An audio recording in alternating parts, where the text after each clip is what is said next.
Every believer has a voice, and it's the voice of victory. My God has made a way for me.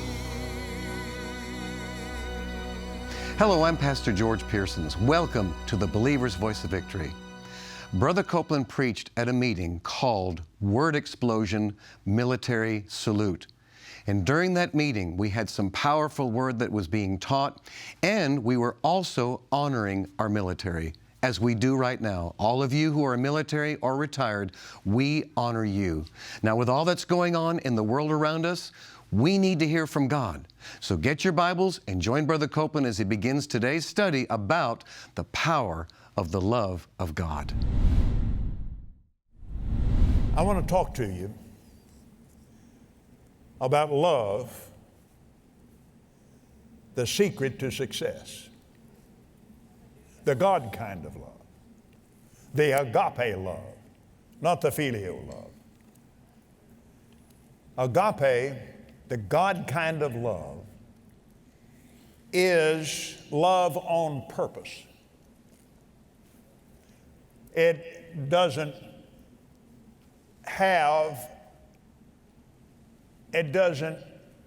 need, it's not necessary for it to feel good about anything.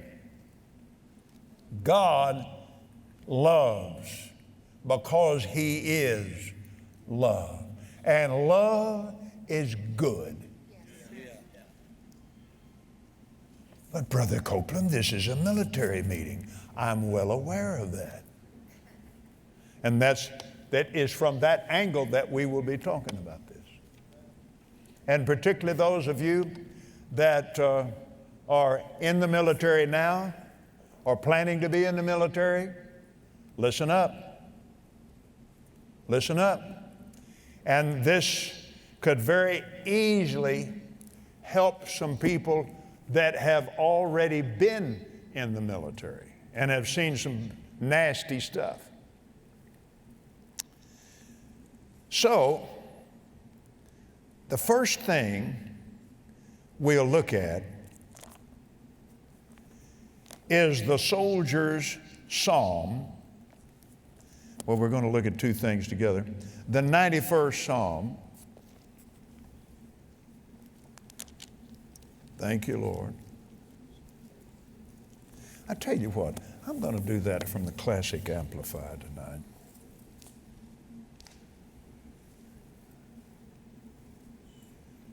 And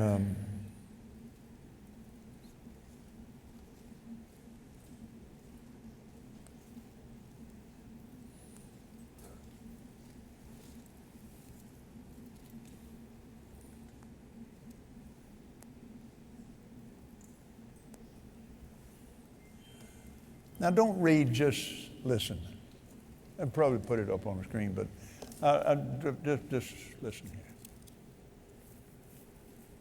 He who dwells, lives in the secret place of the Most High, who is love. Amen? He is love. He has faith. He is love.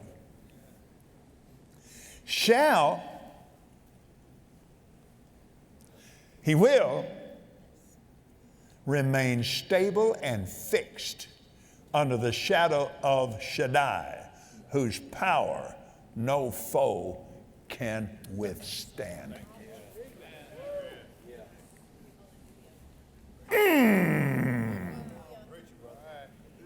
We already there.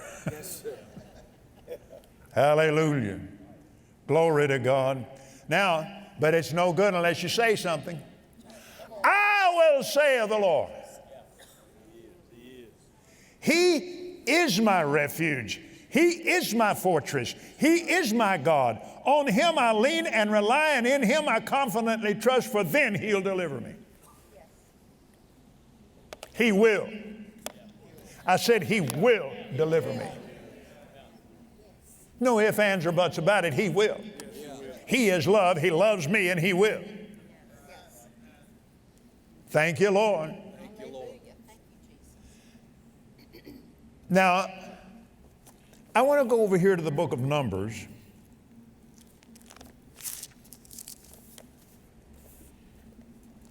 This is the soldier's promise. A lot of people, chap, over the years, I've had personal experience with this. A man very, very close, Keith Kerber, Colonel Keith Kerber, pastors in Wasilla, Alaska, Special Forces, bad pastor. He's a pastor that'll kill you if he has to. Yes, sir. To defend the Constitution. That's right. That's right. Now, we were there when he was about to be deployed. And so he said, no, all right, here we go. So I talked to him about this, and I said, Keith, now, there's record of this. And we discussed the record there that happened in World War I and then again in World War II, where commanders taught their units the 91st Psalm. And you had to be able to quote it like you did the orders of the day. You had to be, if he called for verse 5, you better come up with verse 5. Hit a brace and say it until you just ingrained it in people, just ingrained it. He said, I'm taking over a unit that has had a lot of casualties, really too many. And he said, I'm going to do that. And so I said, well, as soon as you get back, let me hear what happened.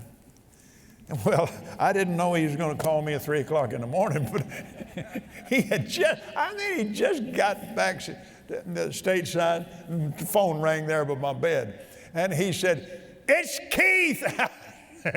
Well, hey, Colonel, what happened, man? He said it worked just like you said. We had no casualty. We had 0 casualty. But he said everybody there memorized that 91st Psalm. And he said, it was an absolute for the whole 2 years.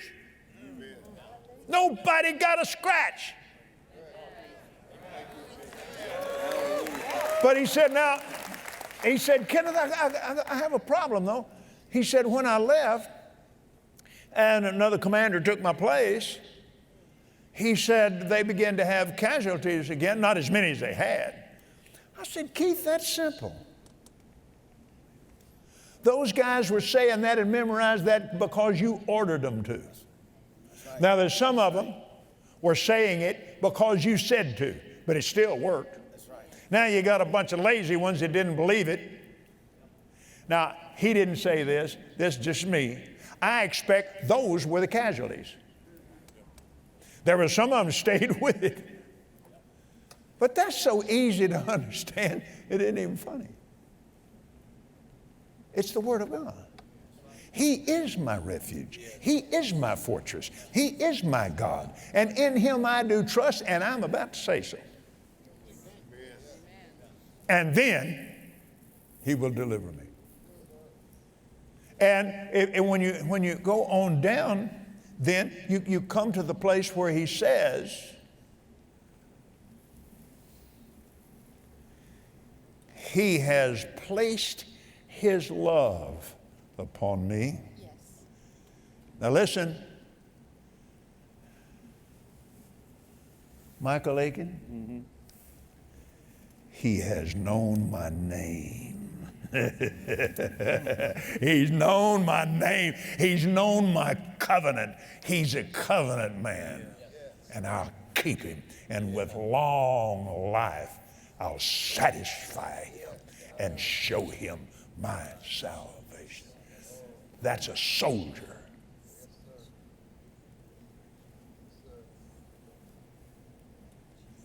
But now wait a minute.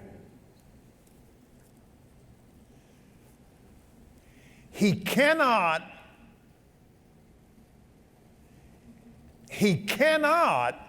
be quoting that 91st Psalm and then the next breath take God's name in vain. There's no way that's going to work. Oh, Brother Copeland, I just don't see. Well, because you don't see doesn't mean anything.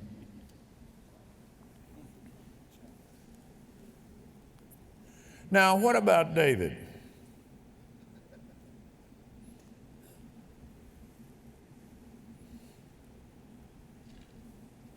The warrior king. Lot of combat. Lot of combat. You think he just got in all that and just lost the power of his tongue? No. David wrote 75 of the Psalms. Here's what he said. I will bless the Lord at all times. His praise shall continually be in my mouth. When Absalom was after him, trying to kill him, you know what he said? I just lay down and slept. He was really afraid, wasn't he? Then he said, you alone, O Lord, make me dwell in safety, and my sleep is sweet. They get after me, I just go to sleep in God. But he kept praise in his mouth. He did some ugly stuff, but he kept his mouth. This is a man after God who is love's own heart. Because when he missed it, he just fall on his knees. And he kept praise in his mouth, even in times of awesome combat. When he came against Goliath, now Goliath had a nasty mouth, and he cursed David. Well, that was his final words. Things didn't work out too well for him. So David didn't say, I'm coming after you and I'm going to kill you. That's not what he said. He said, I come to you in the name of the Lord God of hosts. He came in the name. He came in the name. And the Lord God of hosts, Lord of Sabaoth, is the Lord of the angelic armies of God. Learn to go to war surrounded by angels and depend on them and know how to depend on them. Know how to look toward the Lord of Sabaoth, and his name is Jesus. Hallelujah. So now, let's talk about, that's the soldier's song. Let's talk about the soldier's promise. I've never heard too much about the soldier's promise, but it's huge. We have any people in here that were in Southeast Asia? Okay. Let me come around here. Let me visit with you a little bit. Now, first of all, welcome home, soldier. Amen. Now, back there then, my microphone wasn't big enough to make much noise, but I did the best I could. Now, here is the answer. This is the answer to a combat soldier, particularly infantrymen, Army, Marine Corps. I mean, you know, down in the weeds. This is it. And Moses said unto them, if you will do this thing. Well, I'll put there, if you don't, forget it. Because you're just a mud pounder like everybody else. But if you'll do this thing, if you will go armed before the Lord to war, that changes the whole formula. Armed before the Lord, answering to Him with every word, every action, every thought.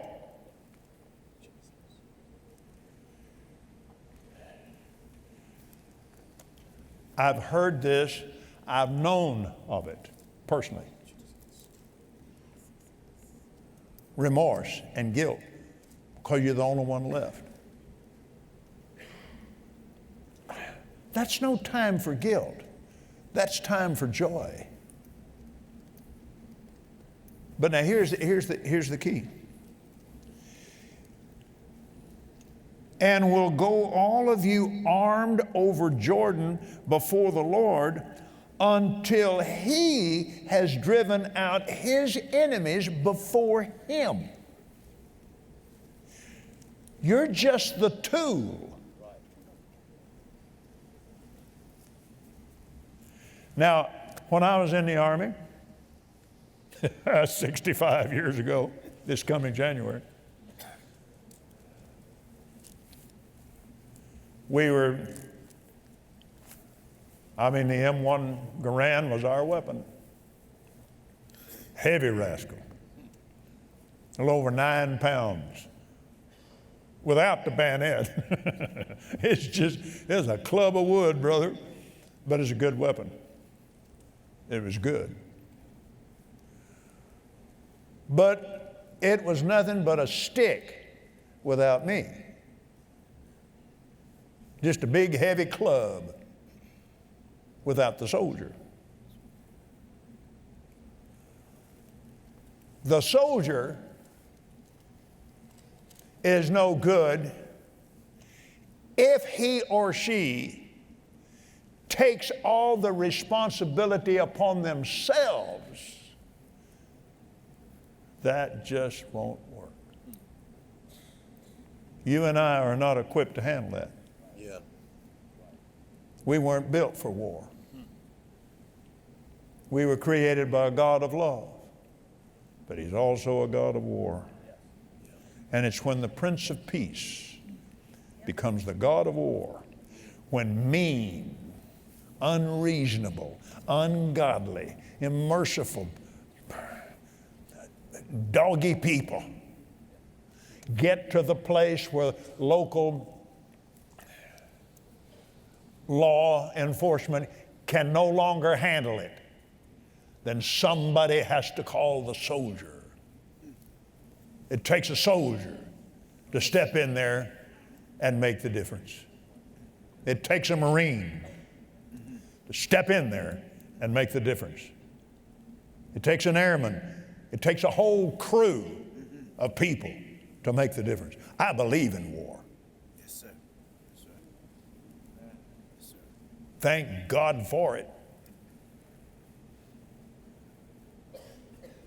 I do not believe in going to war and fight a war you can't win. But then that's not my decision as a soldier. Now listen to this. And the land be subdued before the Lord, not before the soldier, but before the Lord, who is love.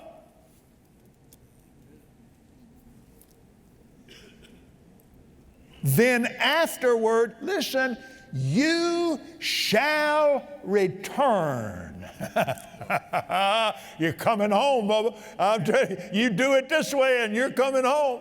And you're not coming home all messed up either. You go to bed and sleep like a baby. Yeah, somebody said, yeah, I cried all night long. No, that's not. No. Look. You shall return, and you will be guiltless before the Lord and before Israel, and this land shall be your possession before the Lord. Amen. Guiltless. Yes. Guiltless. Come on. That's where the devil just rips it to people, is feeling guilty. Even when you did a good job, come home feeling guilty and he just tear you all to pieces. No, you went before the Lord. You did it His way, and you did it because He needed you, and you will return, and you will be guiltless. Now you'll have to contend for it. And when the devil tries to put it on you, just put your foot down and say, no, I'm a soldier, not a killer. I'm guiltless because I did it God's way. I came against His enemy. This is His nation. The first act of Congress in this country. Our president, George Washington, said, you will be our God and we will be your people. Amen. God never forgets a covenant. I don't care if it is nearly 300 years old. What difference does that make to God? 300 years is 10 seconds to Him. That's still in His face. And I'm glad of it, because we've had some pretty goofy stuff over the last 245 years. But no enemy will be able to take this country down until He's done with it. Yes. Did you hear what I said? Yes. Amen. Amen. Now that we have that part settled, we can continue to explore that the God kind of love is the secret, and it is the gateway to success. John D Rockefeller was born a very poor family, but he had a Baptist mother. And she insisted that he tithe on whatever he got in his hands. He said, if I hadn't tithed on that first million, I never would have on the second. But he continued and continued and continued to give. He was dying of ulcers, living on crackers and milk. And he thought, he was 50-some years old, and he said that he lay in the bed, couldn't sleep, pain.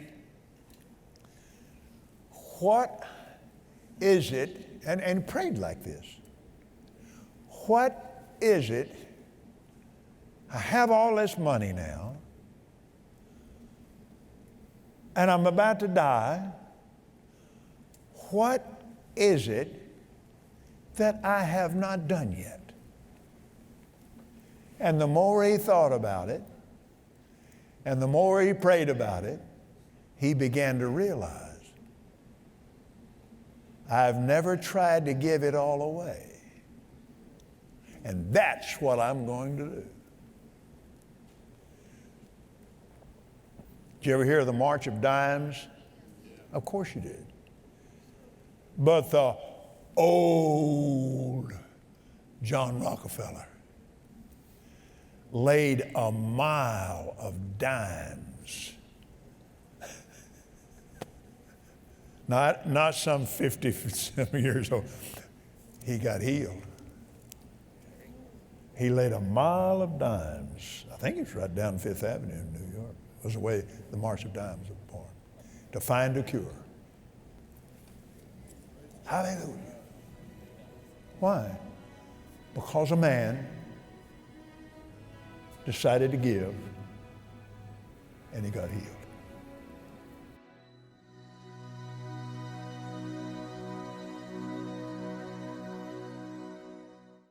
I will pray the Father, and he shall give you another comforter, that he may abide with you forever, even the Spirit of truth. As a born-again believer, you have a comforter. You've been given the Holy Spirit. During this time of turmoil, upheaval, and stress, you're able to stand in faith, knowing that God has a word for you, and God has a word for your nation. In the book, One Word from God Can Change Your Nation by Kenneth and Gloria Copeland, Creflo Dollar, Happy Caldwell, and John G. Lake, you can be reminded that you're on the victory side of all the things happening around you. Anchor your soul and be the light in the darkness. You can have hope knowing the Almighty God has a blood covenant with you and your family. When we're confronted by impossible situations in this world, we have a covenant right to factor in Jesus. Take your stand on the victory side and immerse yourself in the Word of God.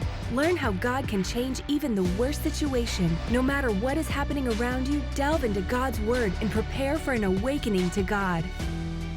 God's love is the door to a life without fear. Brother Copeland said today the soldier's promise in Numbers chapter 32 is the answer to the combat soldier. Love removes the fear. When God's love is put into action, that's when there is peace and healing. Share this broadcast with your family and your friends. Go to kcm.org to watch. Kenneth and Gloria have a gift that they want to give to you. It's a book, and it's called One Word from God Can Change Your Nation. This is a book for every believer around the world. Wherever you live, you believe God for your nation. You have the spiritual influence through the power of prayer to change your government and the politics of your nation. We pray for unity and the awakening of God in our nation. To request your free book, go to kcm.org. Now, speaking about our nation, we're going to be at the Washington, D.C. Victory Campaign starts this week, November 11th through the 13th. Brother Copeland and Jerry Savelle will be preaching the Word there. Set aside these 3 days to become totally immersed in the Word of God. Don't let distractions pull you away from God's plan for you. Until tomorrow, remember this, that we love you, God loves you, and Jesus is Lord. Today's Believer's Voice of Victory was brought to you by the faithful partners and friends of Kenneth Copeland Ministries. Go to kcm.org.uk to receive your free digital download of today's broadcast. 2021 is the year of the local church, a year of divine healing, divine health, divine prosperity, and divine recovery.